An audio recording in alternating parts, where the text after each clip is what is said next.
Alright. Let's get started.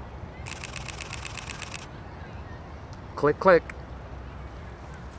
Hello everyone, this is Taka from bigheadtaco.com and welcome to Confederation Park. This is another video of the Fujifilm X-E3, but this is my first shooting impressions with this camera. I already did an unboxing and first impressions without shooting with it, and so I've had a couple of days to use this camera out in the field, and I compared it against the X-T20, the X100F, the X-T2, and so this is my first shooting impressions, including some pictures. There's like bugs everywhere here, so let's get started. Alright guys, so I've had a couple of days out in the field shooting with the X-E3, and I really was comparing it up against the X-T20, which is probably the most common camera that this would be compared up against, but as well I was comparing it against the X100F because I do think that some will be choosing between the two because of its rangefinder format. And you guys hear all that noise? Public park, what can you do? And an actual physical analog rangefinder, a true rangefinder camera, although this was not really a serious comparison. And as well, I did compare it up against the Fujifilm X-T2, which I'm actually recording this video on, the X-T2, the Rode VideoMicro, and the XF18 to 55 f2.8 to f4 R OIS, and no WR yet, Fujifilm. But fantastic lens, I love it for video. I'm shooting it at about 23mm. The intro portion of it, I was shooting it at a 35mm, at 35, which is like a 50mm equivalent, but right now it's at about a 35mm equivalent. So let's get started with my comparison and first shooting impressions. First of all, let's talk a little bit about the differences between these two right now.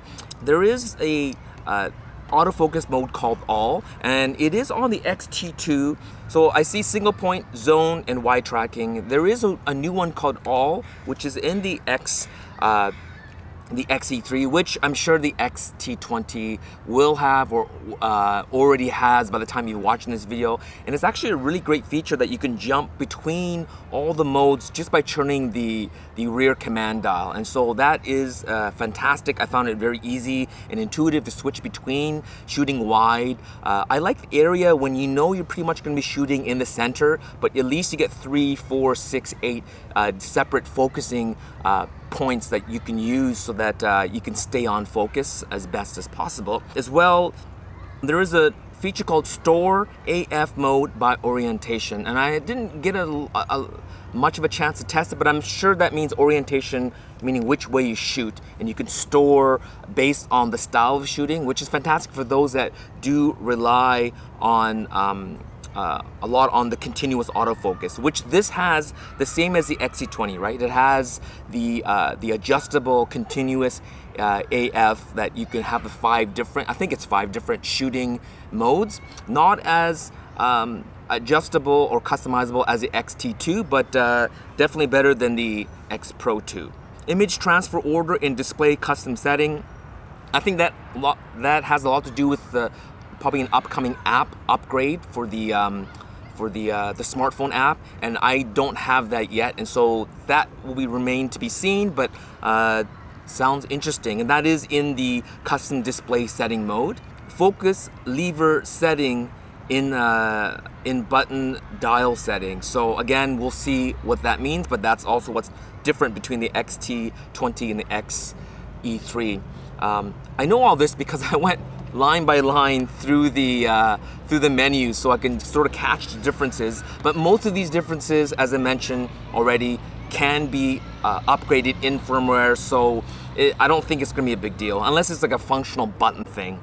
Now this is going to be a point, some will either love it, others will hate it. I'm not yet convinced of it, and that is the idea of, so because of the, I kept on calling it the 4-way controller. I know it's officially called the D-pad.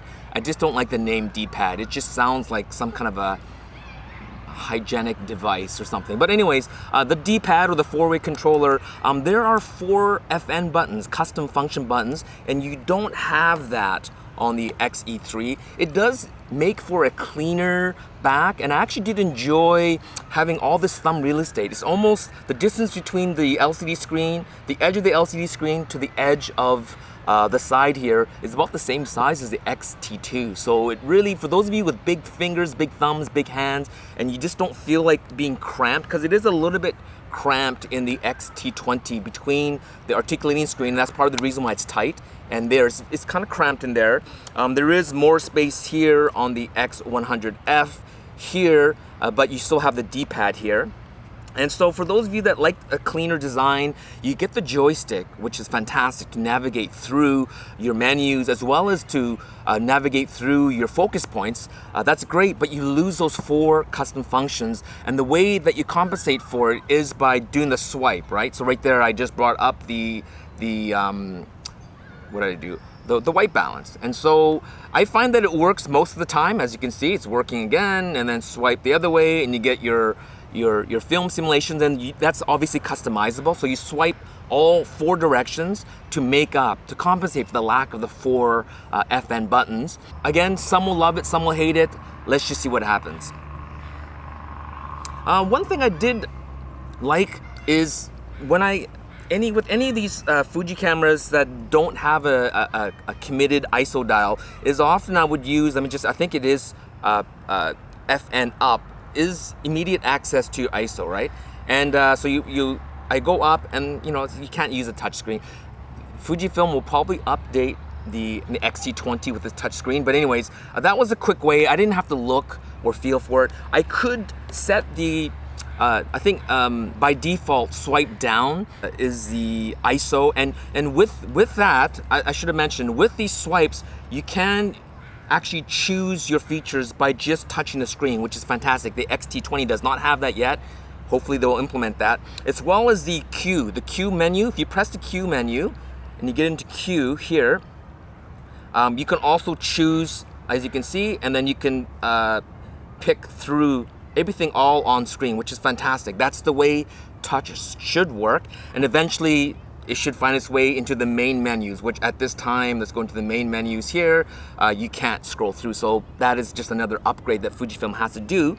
But it has a feature that you can do with the X-T20, which is, I've used it's one of the FN buttons. As you press in the front command dial, and then I have immediate access to ISO. So I press that in, and then all I have to do is spin the front command dial to choose my ISO, and then press it again, and you're back out, and it's being used as this, whatever the standard setting for that front command dial is, which is fantastic. It's a quicker way. And also I chose this FN button here as my white balance. So those are the 2 things that probably access the most, is my ISO and my white balance, and those 2 are right there, being able to access the most important custom function features that there is no dedicated dial for.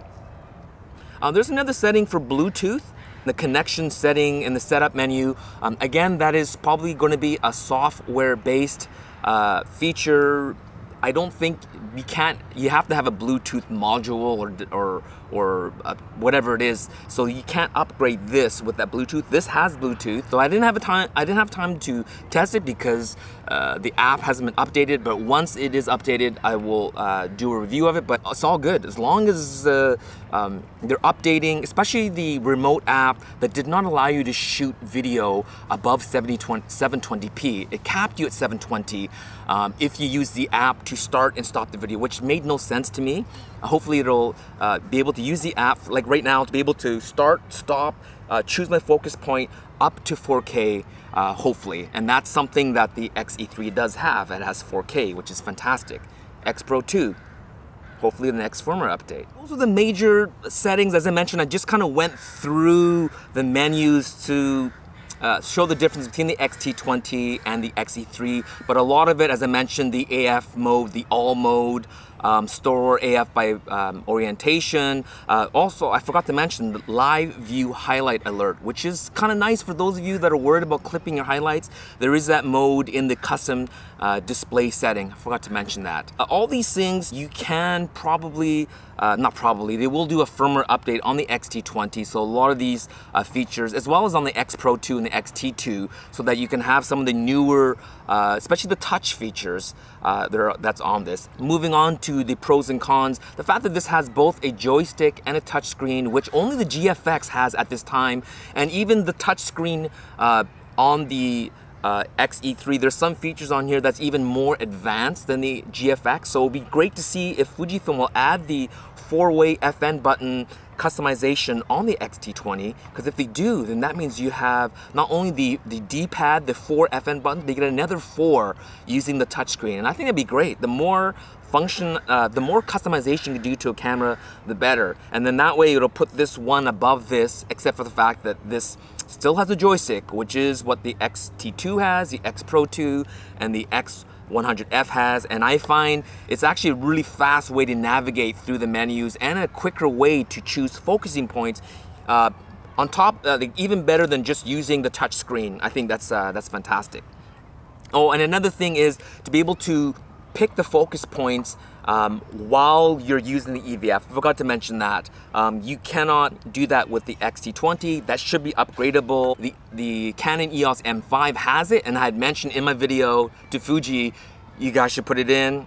Clearly they were listening to me, so thank you Fujifilm for doing that. It is nice to be able to choose your focusing points by using the touchscreen while using the EVF, although I still find that it's faster to use a joystick. But again, options are great, right? Some might just prefer using the touchscreen.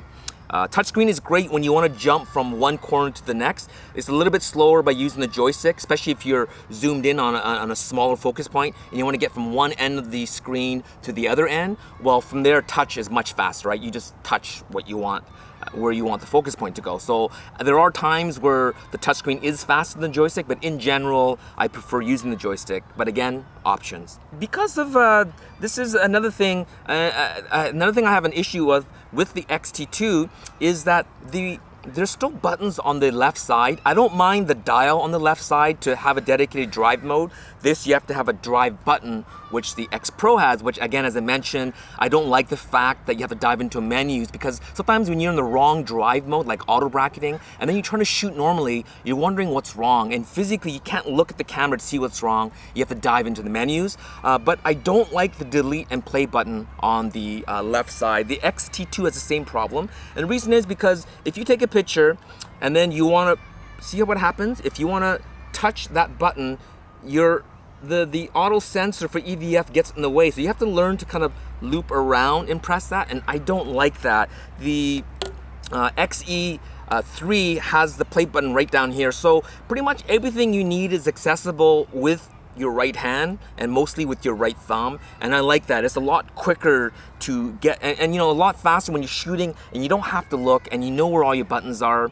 I did notice between all the Fujifilm cameras, there is no consistency. Like if you look at the X100F, I'll embed a picture, but you can see all the buttons are in different spots for every camera, because each one has there's a functional reason for it, but as you're switching cameras and you're used to knowing where a button is, it's never the same between the cameras. And so maybe in time there will be a home spot for something that all the Fujifilm cameras will have, but at this time it's more of an X-T2 with an X-T20, X-E3 with the X Pro 2 in terms of functional ergonomics based on its format, right? This is rangefinder style, X-T2, and the X-T20 is a DSLR style. One of the things I was going to mention, one of the positives and negative of the drive dial is on the X-T2 and the X-T20, I typically either shoot in single or a jump to video, right? And that's kind of a couple of clicks away using this or the X-T2. With the X-E3, it is in the drive dial, single is at the top, video is at the bottom, which might seem like it's a long ways, but really if you just go up, boom, it jumps down to video. So in a way, it's actually really fast to go from single to video. So in that way, not so horrible, but still, I'd rather have a dedicated dial. I knew this would happen. Hey guys, sorry for all the, you guys notice there's a lot of cuts in this video. It's the first day back from school, it's the day after Labor Day, and there's like 5 service vehicles, lawnmowers, people picking up garbage, they're doing stuff with trails. It's really noisy and busy and lots of cuts, and I lose my thought, and I have to keep on stopping the videos, but I'm gonna just keep on plugging away here, guys. Again, keep on going with the ergonomics, both the X-E3 and the X-T20 feels much better in the hand than the X100F. There's not much of a grip on the front here. There is no thumb grip here. It uses that weird faux leather, which doesn't even feel like real leather, and if it is, it's the worst type of leather. The X Pro 2 has it.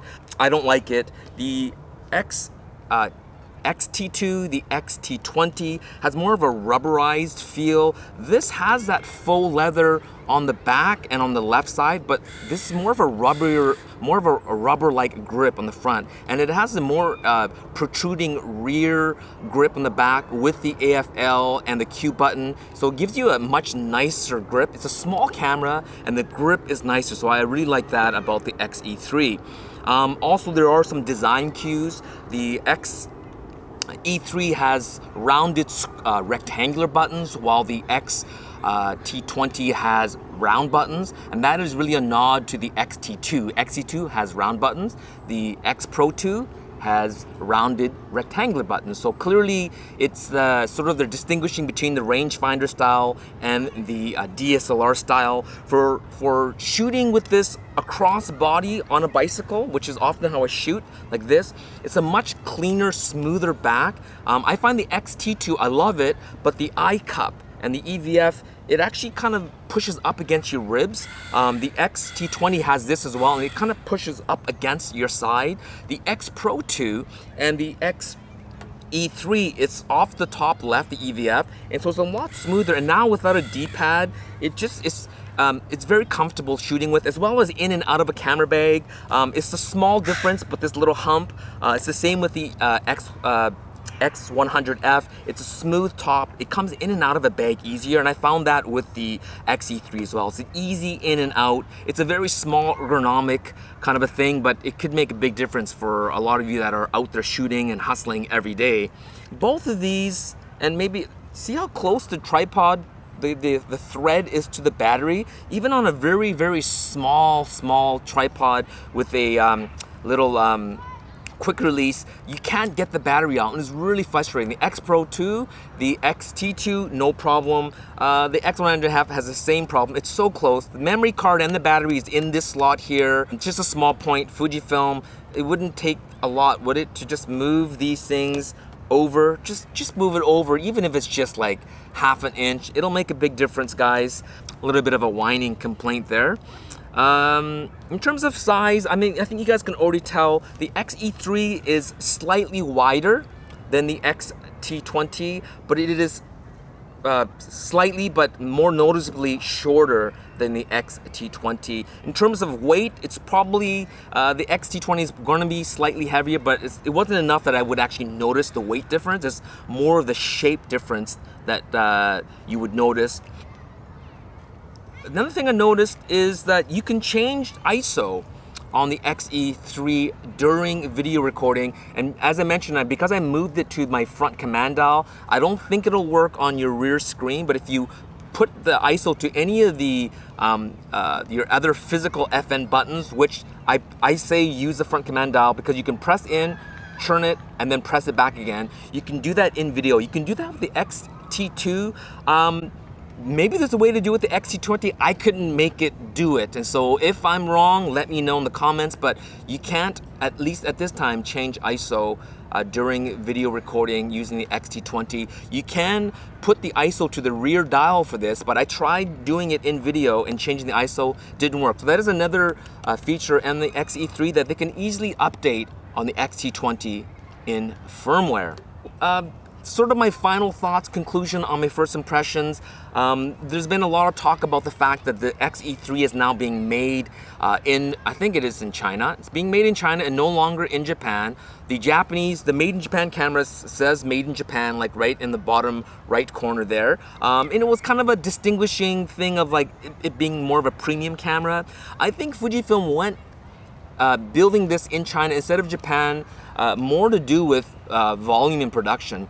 You remember when the X-T2 came out, it took them a couple of months to finally catch up to the demand. The Japanese factory could only make so many cameras so quickly. The Chinese factory is a much larger factory, and they can pump out cameras much faster. So I think Fujifilm's anticipating a high demand for the X-E3.